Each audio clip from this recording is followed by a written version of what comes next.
سورة البقرة آيات نمبر 103. أعوذ بالله من الشيطان الرجيم. بسم الله الرحمن الرحيم. ولو أنهم آمنوا واتقوا لمثوبة من عند الله خير لو كانوا يعلمون. يا أيها الذين آمنوا لا تقولوا راعنا وقولوا انظرنا واسمعوا وللكافرين عذاب أليم. صدق الله العظيم.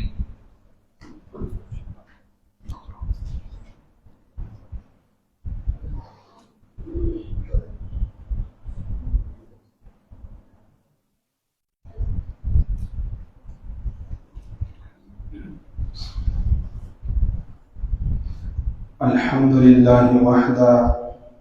والصلاة والسلام على من لا نبي بعده. أما بعد،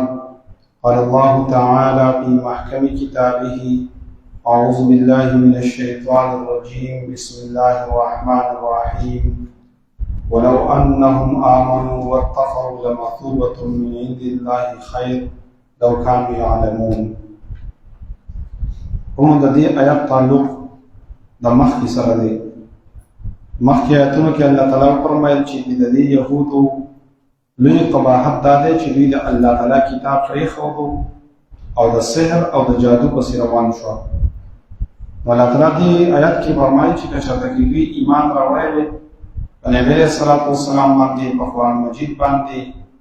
او تقوا اختیار کړی وی. د تقوا مطلب دا دی چې دا سحر یې پرېښودی وی، ګناهونه یې پرېښودی وی، نو لمثوبة من عند الله خیر لو كانوا يعلمون.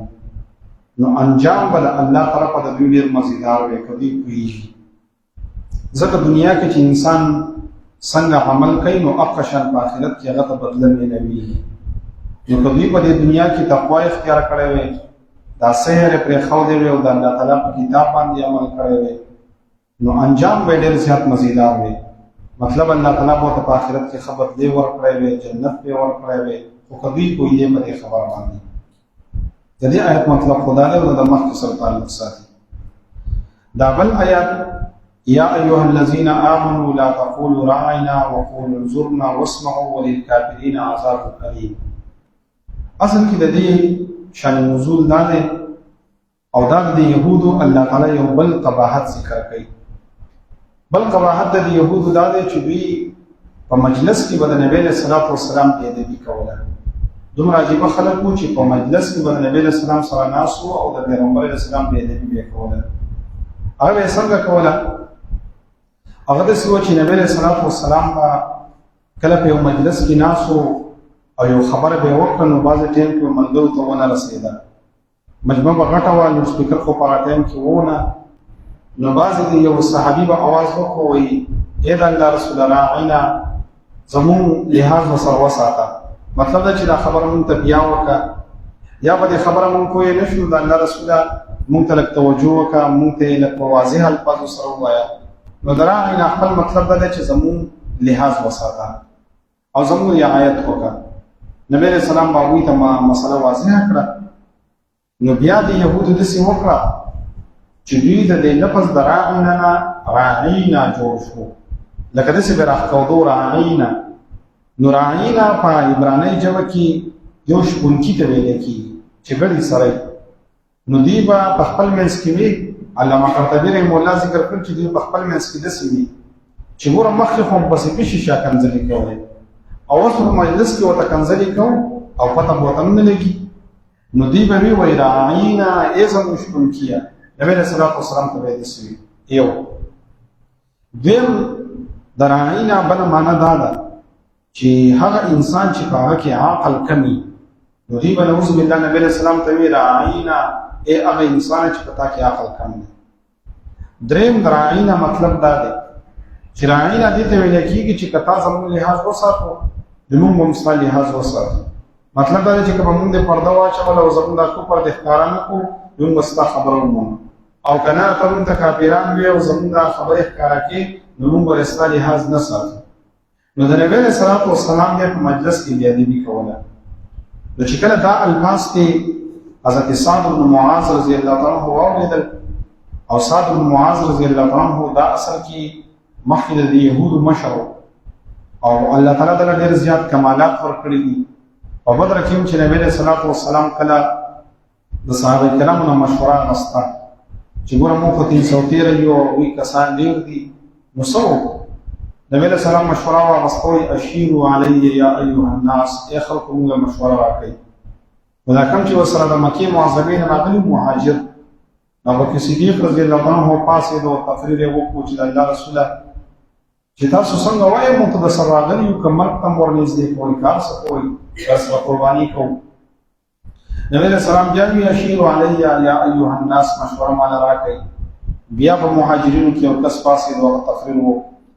چې په درېیم ځل نبی علیه السلام وویل نو سعد بن معاذ پاڅېدو. د الله رسول لکه زما خیال چې مونږ ته خبره کولې انصارو ته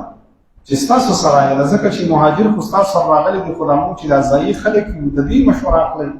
نو سعد بن معاذ ډېر عجیبه تقریر کړی. نبی علیه الصلاة والسلام ته یې مونږ هغه خلک نه یو د یهودو په شان کې چې موسی علیه السلام ته ویلي وو چې ته لاړ شه او ستا رب دې لاړ شي جنګ مه کوئ مونږ به دلته ناست یو. داسې خبرې نشته. مونږ د سړی که ته مونږ ته وایې چې دریاب ته ور ودانګئ دریاب ته ور ودانګئ، که تاسو مونږ ته وایئ چې د اور ته ور ودانګئ د اور ته ور ودانګئ. دا خبرې نشته. درپسې کلک ولاړ یو، بس صرف تاسو اواز کوئ درپسې ولاړ یو. نبي علیه السلام ډېر زیات خوشحاله شو.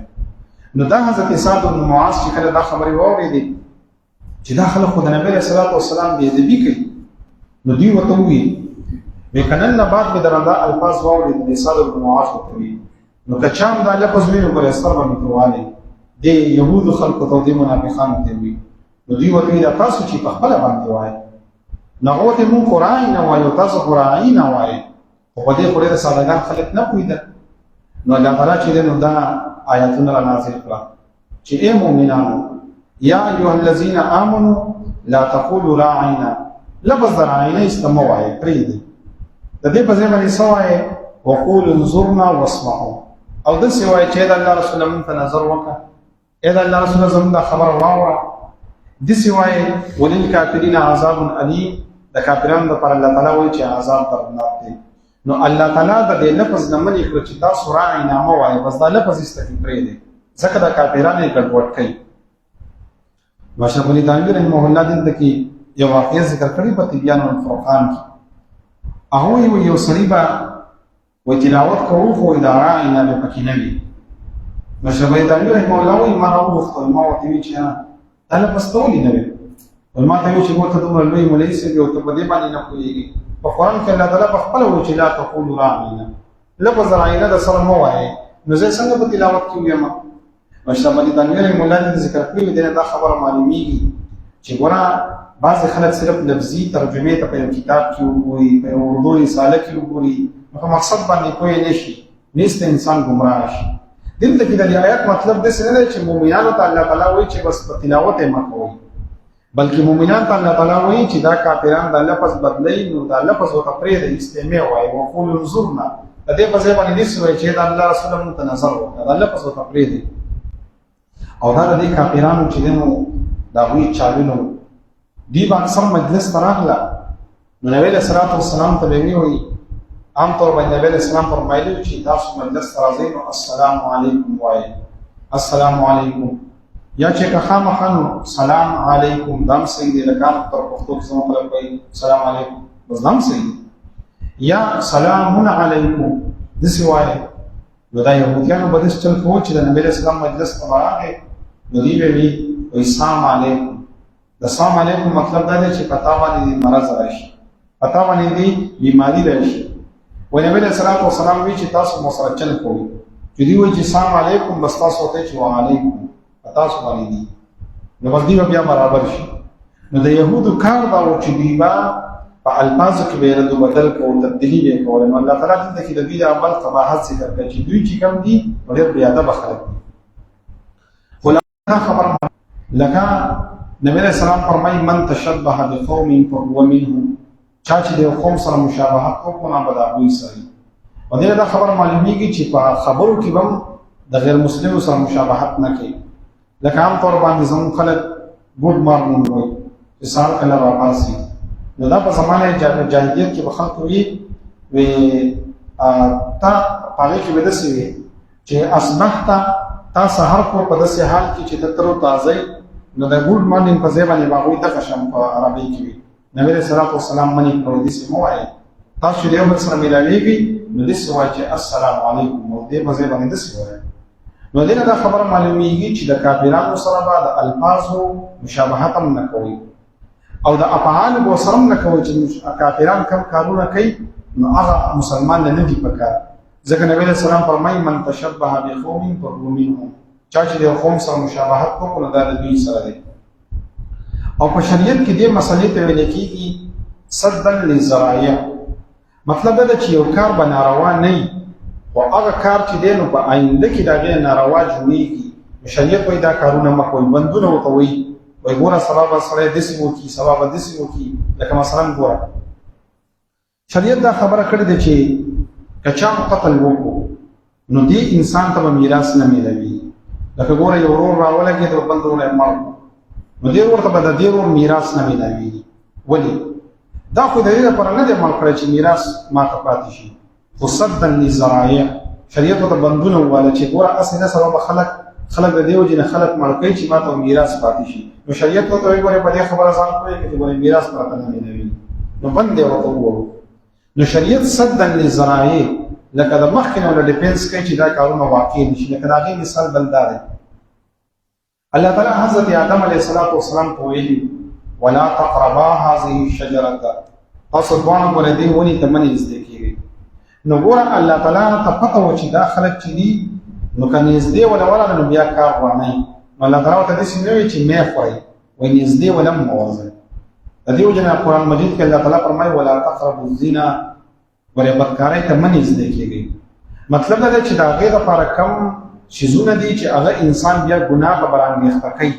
نو هغه تعلقات مه ساتئ هغه ازادي مه کوئ هغه نظر مه میلاوئ هغه خبرې مه کوئ الله تعالی داسې مه کوئ چې دا بدکاري مه کوئ بلکې نږدې کېږئ هغه نو آدم علیه السلام ته الله تعالی فرمایل چې ولا تقربا هذه الشجرة دې ونې ته مه نږدې کېږئ ځکه ځینې بیا یې وخورې نو داسې وشو که چې ورنږدې شو بیا یې وخوره نو دلته کې الله تعالی مؤمنان کوي چې لا تقولوا راعنا راعنا لپس استقیمه وایي پرېږدئ ځکه تاسو خو په صحیح نیت وایئ خو دا کافران ته غلط مقصد اخلي وایي بل مثال یې دا شو بل مثال یې دا دی نبی علیه الصلاة والسلام چې کله په مرض الوفات کې او د پیغمبر علیه الصلاة والسلام په هغه ټایم کې په دغه بیمارۍ کې بیا ځنکدن وشو نو حضرت حفصه رضی الله عنها ناسته وه په خپل منځ کې خبرې کولې د یو بیبي د بلې سره چېرې په دې یهودو کې په دې نصاراو کې د هغوی عبادتخانو ته مونږ تللي یو نو د هغوی د مشرانو تصویران پکې لګېدلي وایي نبي علیه الصلاة والسلام سر راپورته کړو چې وایي لا تجعل قبري وثنا وایي زما نه بعد زما د قبر نه چېرته کې د بتخانه جوړه مه کوي لکه مطلب زما د قبر خوا ته چېرته کې زما تصویران ونه لګوئ جوړه یې نه کوي دغه شان زما قبر ته چې دنه چېرته کې سجدې ونه کوي نو نبی علیه الصلاة والسلام دلته کې صدا للذرائع د مخکې نه ورته بل وتړو چې ګورئ که زه دنیا نه لاړم ګورئ دا کار به نه کوئ دې ته په شریعت کې صدا للذرائع وایي یا بل مثال لکه پیغمبر علیه الصلاة والسلام فرمایي چې ان من الکبائر شتم الرجل والديه په غټو ګناهونو کې غټه ګناه دا ده چې انسان خپل مور پلار ته کنځلي کوي نو صحابه کرام تپوس وکړه چې یو سړی خپل مور پلار ته څنګه کنځلي کوي نبی علیہ السلام فرمایل چې ته د بل انسان مور ته کنځلي کوي نو بس تا مور ته کنځلي کوي نو لہذا تا په خپل باندې ته سبب جوړ شي چې د خپل مور ته دې کنځلي وکړي نو لہذا د بل چا مور ته کنځلي نه کوي نو دلته کې شریعت بندونه قائم کړه چې کته غواړي چې زما عزت محفوظ شي د بل عزت چې هغه محفوظ وساتي دې خبر باندې تاسو پوه شئ مطلب دا دی د دې وجه نه په حدیثو کې او بعضې د علماو په اقوالو کې په شریعت کې بعضې خبرې داسې چې شریعت هغه الفاظ منې کړي دي چې داسې الفاظ به تاسو نه وایئ. لکه مثلا پای کې زموږ پیدا ده نو ذکر دی. قرآن مجید کې الله تعالی فرمایي ولا تقولوا لما تصف ألسنتكم الكذب هذا حلال وهذا حرام. تاسو په خپل ژبو باندې هغه خبرې مه کوئ چې دا شی حلال دی او دا حرام دی. مطلب دا دی چې تاسو د ژبې لحاظ وساتئ چې شریعت کوم شی حرام کړی نه دی نو هغې ته به حرام نه وایي، چې کوم شی شریعت حلال کړی دی هغې ته به حلال وایي. نو شریعت موږ ته ووایي چې ګوره د دې لفظ نه ځان وساتئ چې معمولي شي باندې یو شي ته حرام نه وي. دغه شان د یو شی شریعت حرام کړی دی ته وایي دا حلال دی نو د دې الفاظو نه ځان وساتئ. نو شریعت موږ یو د دې لفظ نه ساتلو چې دا الفاظ به نه استعمالوئ. دغه شان کې پیغمبر علیه الصلاة والسلام حدیث کې ذکر کړی دي چې تاسو به داسې نه وایئ چې یا خیبة الدهر زمانې ته به کنځلې نه کوئ چې ما دا زمانه داسې ده د دې زمانه داسې ده د زمانې ته به کنځلې نه کوئ. ځکه نبي علیه السلام فرمایي الله تعالی وایي چې انا الدهر زمانه خو زه یم، دا زمانه خو زه راولمه. نو زمانه خو اخر خو خلک بدل دي، خلک خراب دي. نو موږ شریعت نه یو چې ور زمانه ته کنځلې نه کوي. څنګه چې وایي لا تقولوا راعنا لفظ راعنا وایي نو دغه شریعت موږ وایي زمانه ته کنځلې نه کوي. دریم دا دی چې ځان ته به بد نه وي. لکه چې انسان وایي خبثت نفسي یاره زما دا نفس چې کوم دی که نه نو دا ډېر زیات خبیث دی نو داسې به نه وي. ځکه مسلمان چې دی نو د نفس خو خبیث نه دی. مسلمان خو د الله تعالی په نسبت باندې ډېر زیات محترم دی. نو ځان ته به داسې نه وي چې مړه زه چې دی نو خبیث یم، زه چې دی مړه فاسق یم. لکه عام طور باندې خلک وایي یاره موږ خو ډېر زیات ګناهګاران یو. نو په ځان باندې په خپله باندې د ګناه اقرار مه کوه مړه موږ خو داسې چل کړی دی موږ خو داسې نه. د دې وجې نه حدیث کې پیغمبر علیه الصلاة والسلام فرمایي چې کل امتي معافا الا المجاهرین. یو حدیث داسې دی. بل حدیث دا د نبی علیه الصلاة والسلام فرمایي چې الله تعالی ته هغه انسان ډېر زیات ناخوښه دی چې دی په تنهایۍ کې ګناه وکړي او بیا خلکو ته بیانوي چې ما دا ګناه کړې ده ما دا ګناه کړې ده نو په ځان باندې په خپله باندې ګناه اعتراف نه کړي. نو دلته کې شریعت موږ امر کوي چې خپل ځان ته به خبیث نه وي، خپل ځان ته به ګناهګار نه وي. موږ که د عاجزۍ د وجې انسان وایي چې ما زمونږ څه اعمال دي ما زمونږ څه اعمال به یا قبلېږي موږ د خدای تعالی ګناهګاران یو وایي دا ستا د زړه پسې ډېپېنډ کوي. بعضې خلک په عاجزۍ کې تکبر کوي. لکه داسې وایي که نه چې مثلا مونږ چې دی نو د الله تعالی ډېر زیات ګناهګاران خو اصل کې بدله کې ډېر تکبر کوي چې زه خو د الفاظ وایم ګوره زه نور رسېدلی سړی یم یا مړه زمونږ سره څه دي موږ خو غریبانان خلک یو خو نور د الفاظ خو د غریبۍ استعمال خو نور تکبر دپاره وایي. نو دا د زړه پورې تعلق ساتي چې زړه به ته برابر ساتي تکبر به نه کړي. نو څلورم حدیث شریف کې راغلی دی وایي تاسو انګور ته کرم مه وایئ. کرم چې کوم دی نو کرامت والا وایي کرامت والا ورته مه وایئ ځکه کرامت والا خو مومن عزت والا دی. نو تاسو به انګور ته د انګور یو عینت دی بل په عربی کې انګور ته کرم ویل کېږي وایي کرم ورته نه وایئ ځکه چې انګور کرامت والا نه دی مومن کرامت والا دی. نو دې نه مونږ شریعت منع کړي. دغه شان کې پیغمبر علیه الصلاة والسلام فرمایي چې تاسو به خپل غلام ته عبدي نه وایئ زما غلام ځکه وایي دا خو د الله غلام دی. تاسو به ورته څه وایئ فتایا زما خادم زما نوجوان داسې ورته ویلی شي نوکر ورته ویلی شي په لحاظه غلام ورته نه ویل ځکه غلام چې دی د الله تعالی غلام دی. دغه شان عام طور باندې زمونږ دا سعودي والا چې کوم خلک راشي اکثر وایي زمونږ اربابان زمونږ ارباب داسې چلو کو ارباب خو رب ته ویلی کېږي رب خو الله تعالی دی نو لهذا الله تعالی ته رب وایه هغه ته رب مه وایه. دا الفاظ دي چې موږ شریعت منع کړي. ډېر مجیبه کار دی په درې میاشتې لاړ شي او بیا ته خپله پښتو هېر شي. بیا ناس یاره وایي دا سفره ورسره راوړه نو موږ ګرځو راګرځو چې خدای پاک څه ته وایي. کله به سې خښ ته رالو کس به سمسۍ وایي دې ته وایي سفره دسترخوان ته وایي خو بېخي زوی دسترخوان راوړه. دغه شان کې دا رومال خلک چې په لاس ته وایي منادیل راوړه دا ټیشو ته چې دی نو هغه منادیل وایي منادیل ورسره راوړه نو بیا ګرځو راګرځو چې دی به څه یادوي.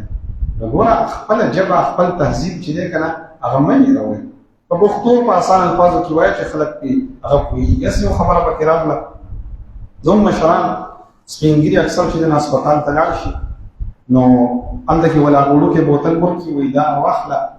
او په دې کې چې نو ټایلټ ته لاړ شه او یورین پکې راوړه خدای پاک بابا په جب کې کیږي او ګرځي دا ګرځي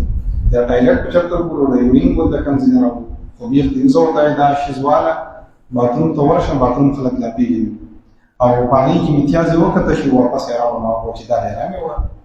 او یا مثلا وي ته برابر شوندره لګډ بابا چې ګور سره نه خدي چې تلاس وته یې نه داخلو کنه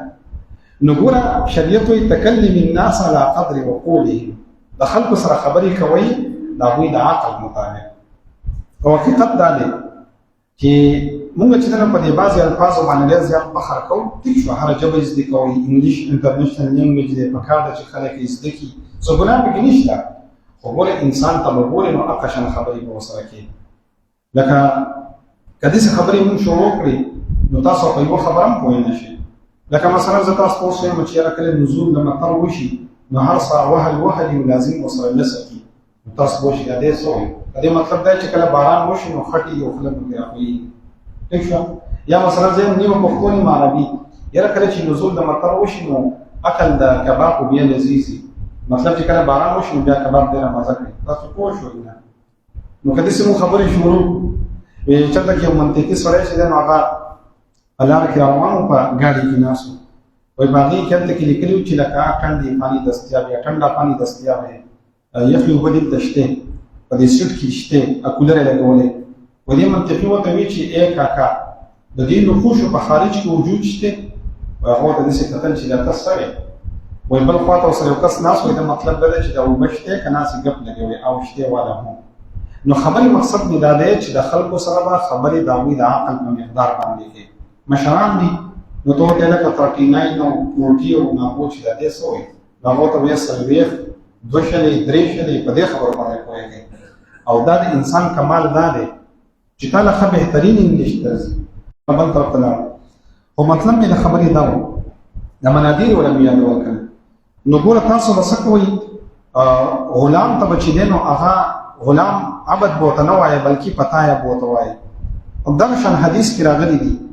چې دسي الفاظ بنوای چې ماشاء الله وشاء قران مړ چې الله سو غواړي کنه او ګان کې سو غواړي هغه کی موږ دې وایو کنه موږ دې وایو مړ چې الله یو غواړي او خزه یو غواړي نو هغه کی دا شرکی الفاظ دي څنګه تاسو الله او خزه برابر نو دې څه بنوي چې مړ چې یو غواړي کنه چې الله سو غواړي ګان کې سو غواړي دا کی شریعت وې دا بنوای دا الفاظ بنوای الله تعالی غواړي کی با ګان کې غواړي کنه غواړي بیا کی یا بنکی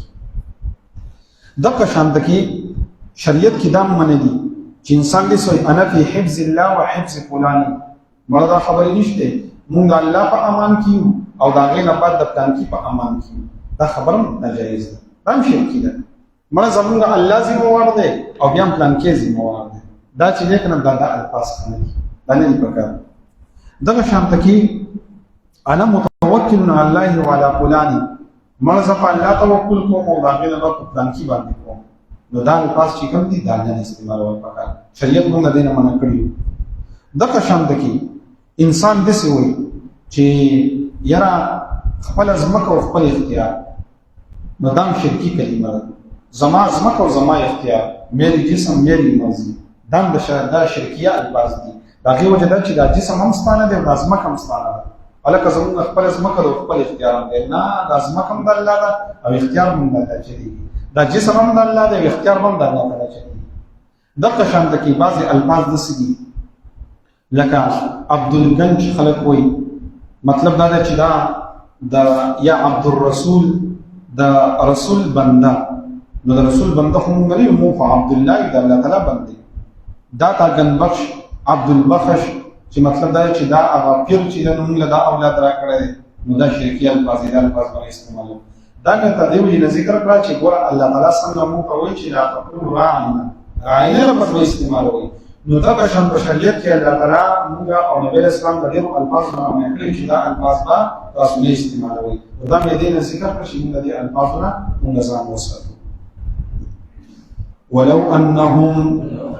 او کچرته دي آمنو ایمان راوړې وي واتقوا او تقوا اختیار کړې وي لمثوبتهم من عند الله خير انجام د الله تعالی د طرفه ورغوا لو كانوا يعلمون کاش کبھی کوئی دے یا ایوہ الذین آمنوا اے مؤمنانو لا تقولوا راعنا موائے لفظ راعنا وقولوا انظرنا اوائے تاسو چی نظر وکی منتا واسمعوا او خبر وغری وللکافرین او دا پار دا کافرانو عذاب علیم عذاب دردناک دے. الحمد لله رب العالمين والعاقبة للمتقين والصلاة والسلام على رسوله محمد وعلى آله وأصحابه أجمعين. لازم استاد محترم حضرت شیخ ادریس کم پر دعا کی وقت کریم ذات دا کم درس چنگو کو داوی بحق کی قبول و منظور کی اللہ نے درس اور قبول کامل ورس بولے کی اللہ تعالی مغفرت نصیب کی شہادت بخت دربار کے قبول و منظور کی نور سمر علماء دی عوام دی خواص دی اللہ تعالی دینی دی عزت حفاظت و فرمائی اللہ تعالی کریم ذات ابو درجات عالیہ نصیب کی زمون چکم دا علم دے داود پر صدقہ جاریہ و رزقونه کی چکم ظالمان دی اللہ تعالی پر غریب کی رئیسہ کی ربنا تقبل منا انك انت السميع العليم.